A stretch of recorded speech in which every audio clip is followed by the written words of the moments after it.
Pozdravljam te, dobrodošla u drugu audio coaching sesiju pod nazivom Zašto svoju vrednost meriš tuđim mišljenjem, odnosno zašto te pogađa tuđe mišljenje i zašto te odbacivanje toliko boli.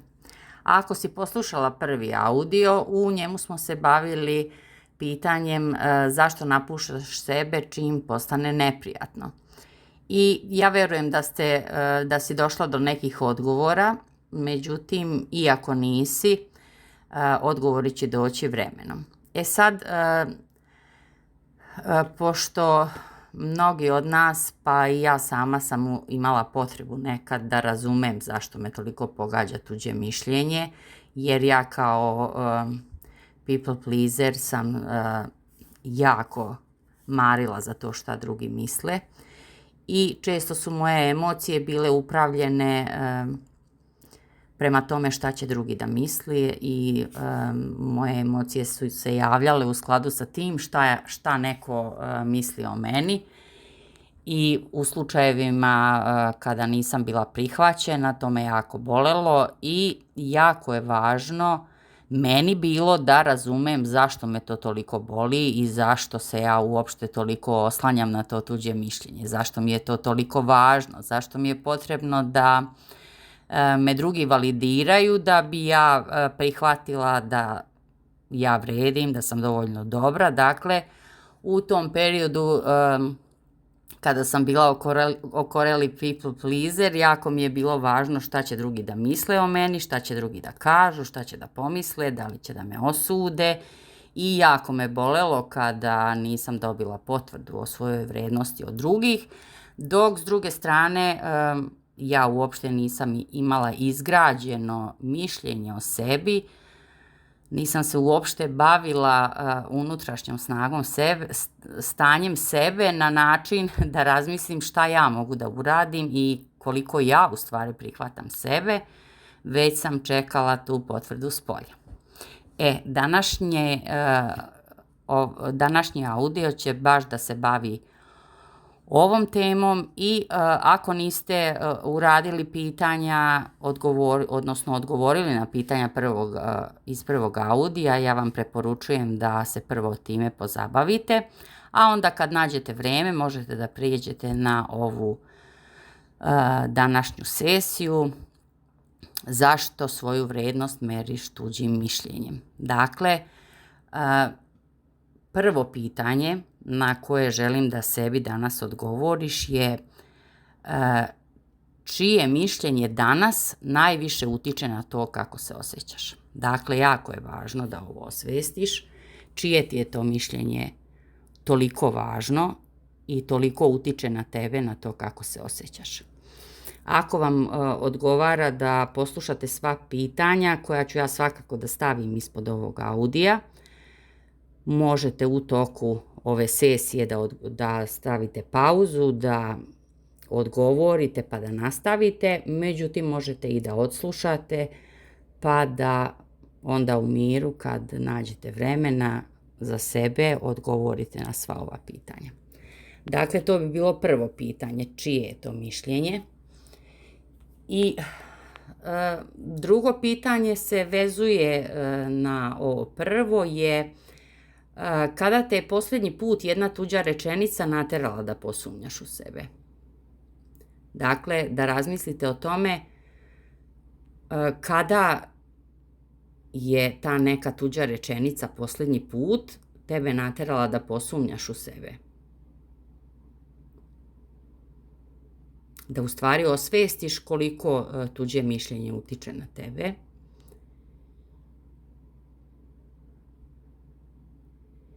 I onda možemo da pređemo i na pitanje broj 3.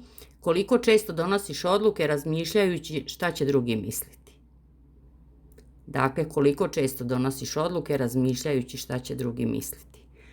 Ova 3 prva pitanja će ti reći gde se danas nalaziš. Prosto ćeš osvestiti svoju trenutnu situaciju.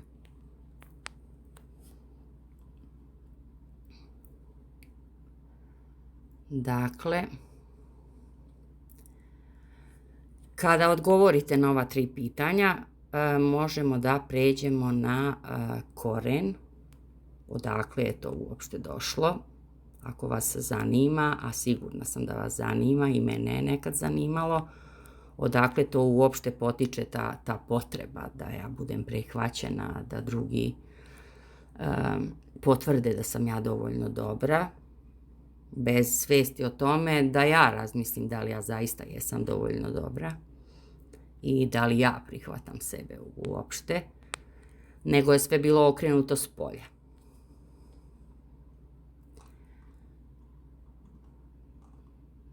Dakle, tu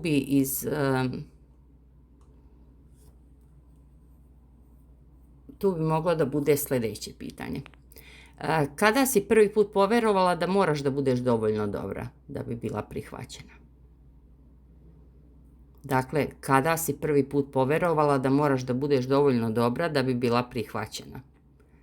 Da li je to iz ranog djetinjstva, da li je to iz kasnije školovanja, da li si to naučila od porodici ili od nekog bliskog? Kada si poverovala u to? Sljedeće pitanje je šta si kao devojčica morala da radiš da bi dobila ljubav, pažnju ili priznanje? Dakle, šta je bilo normalizovano dok si bila devojčica i šta je sve to što si morala da radiš da bi dobila uopšte pažnju i ljubav?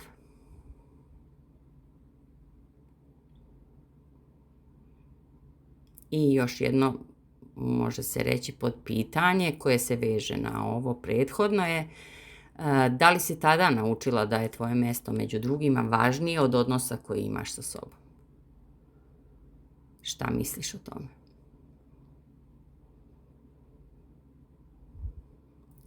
Želim da razmisliš o ovim pitanjima.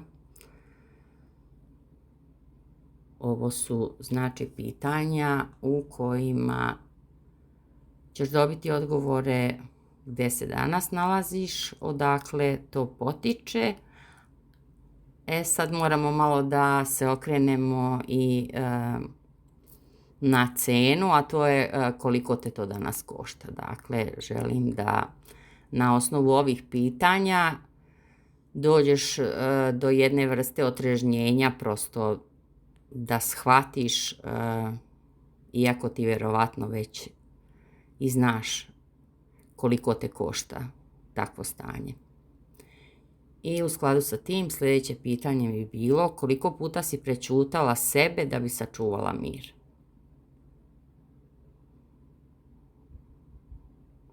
Razmisli.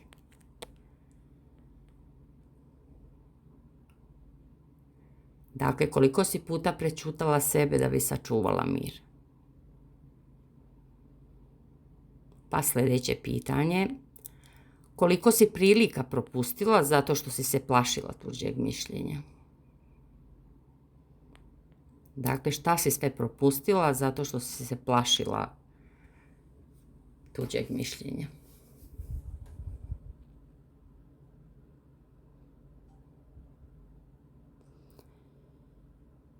I pitanje, više podpitanje koje proizilazi iz prethodnog je koliko te do sada koštala ta potreba da budeš prihvaćena.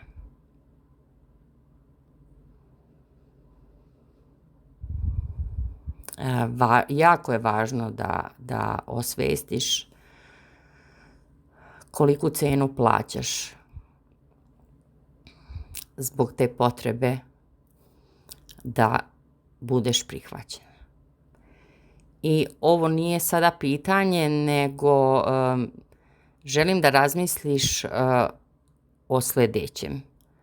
Da možda misliš da je prihvatanje u jednakosti sa sigurnošću. Možda imaš uverenje da samo ukoliko si prihvaćena, da si tada sigurna. Želim da preispitaš to. Da li je to baš u jednakosti i da li je to baš tako?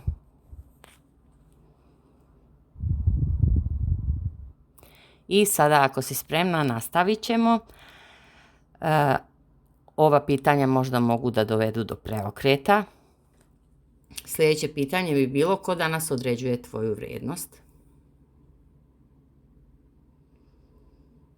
Dakle, ko su osobe koje određuju tvoju vrijednost danas? A sljedeće pitanje je da li bi svoj život poverila ljudima čije mišljenje toliko određuje tvoje odluke? Dakle, te osobe koje danas određuju tvoju vrijednost, da li im toliko veruješ da bi poverila im svoj život? Dakle, dala si im dozvolu da određuju tvoju vrijednost, a da li bi im poverila svoj život? Da li toliko veruješ u njih?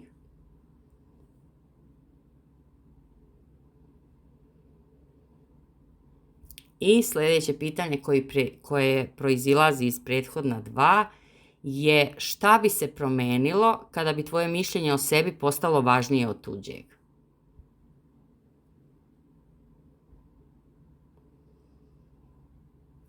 Ovim pitanjem želim da otvorite sebi jednu novu perspektivu. Dakle, šta bi se promenilo kada bi tvoje mišljenje o sebi postalo važnije od tuđeg? Dakle, evo, recimo jedan primjer, ja nisam vozač, ali vozač će razumeti ako ste vozač, pa na mjestu suvozača sedi neko ko vam cijelo vrijeme drži slovo i govori vam šta trebate, kako trebate, da li vam to prija, kako se osjećate zbog toga i da li ćete nastaviti da slušate suvozača ili ćete postaviti granicu i reći da ste vi vozač i da ćete vi da odlučite kako ćete da vozite. Ili recimo primjer daljinskog za TV. Dakle, imate u rukama daljinski i listate kanale i nailazite na kanale koji vam se ne dopadaju, gdje vas sadržaj uznemirava, gdje vas sadržaj nervira.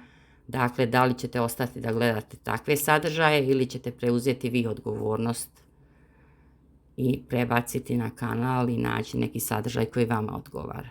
U tom pravcu želim da otvorite jednu novu perspektivu. I sada,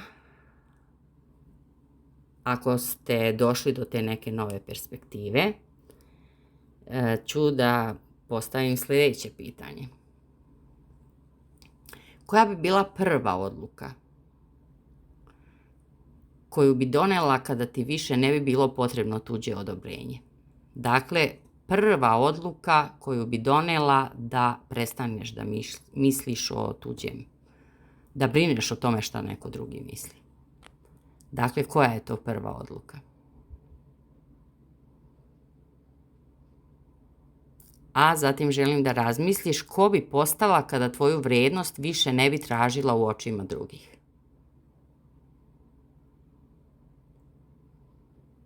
I jedno potpitanje koje može da pomogne oko ovog pitanja je šta želiš da od danas bude glasnije, tuđe mišljenje ili tvoj glas? Dakle, želim da se u svakom momentu setiš da je daljinski upravljač u tvojim rukama.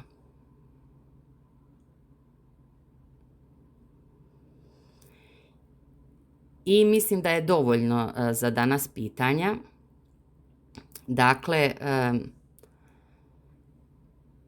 ne znam da li ćeš danas odmah da pronađeš sve odgovore. Molim te da ova pitanja zapišeš i da razmisliš o njima, da iskreno odgovoriš, jer postoji mogućnost da tražiš od drugih prihvatanje, a želim da otvoriš sebi i da razmisliš o novoj perspektivi, da li te osobe su prihvatile sebe na prvom mjestu da bi prihvatile tebe ili očekuješ od drugih ljudi ljubav, podršku, da razmisliš u pravcu toga da li te osobe imaju prema sebi ljubav i podršku, da li uopšte imaju te kapacitete koje vi od njih očekujete. Dakle, ako idemo sa pretpostavkom da su ako smo tretirani u detinjstvu na način da smo morali da se dokazujemo, razmišljajući o tome da naši roditelji nisu znali drugačije i da su radili najbolje što su znali. Ja želim da vi razmislite da li je ovo sada što vi radite prema sebi, što ne prihvatate sebe, nego vašu vrijednost merite tuđim mišljenjem, da razmislite je li to vaš kapacitet i morate li da ostanete u tome ili možete bolje. Dakle,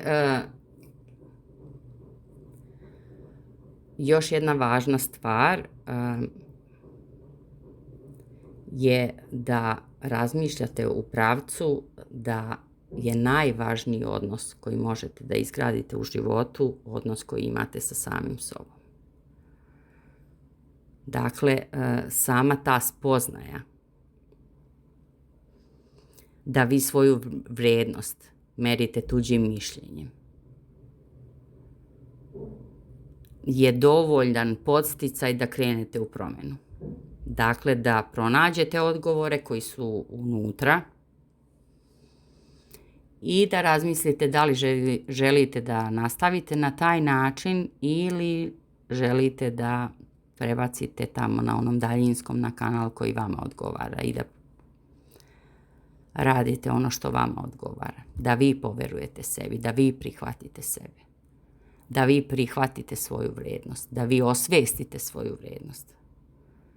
Dakle, želim da razmislite da možda problem nije u tome što vas neko drugi osuđuje ili ne odobrava ono što vi radite, nego da razmislite ko im je dao to pravo da odlučuju o tome koliko vi vrijedite. Eto, toliko za danas u ovom audiju. Dakle, vidimo se uskoro sa 3. gdje ćemo da završimo ovu temu. Ako želite da radite 1 na 1, bit će mi zadovoljstvo da vas vodim. Tu sam za vas. Slušamo se. Vidimo se. Ćao.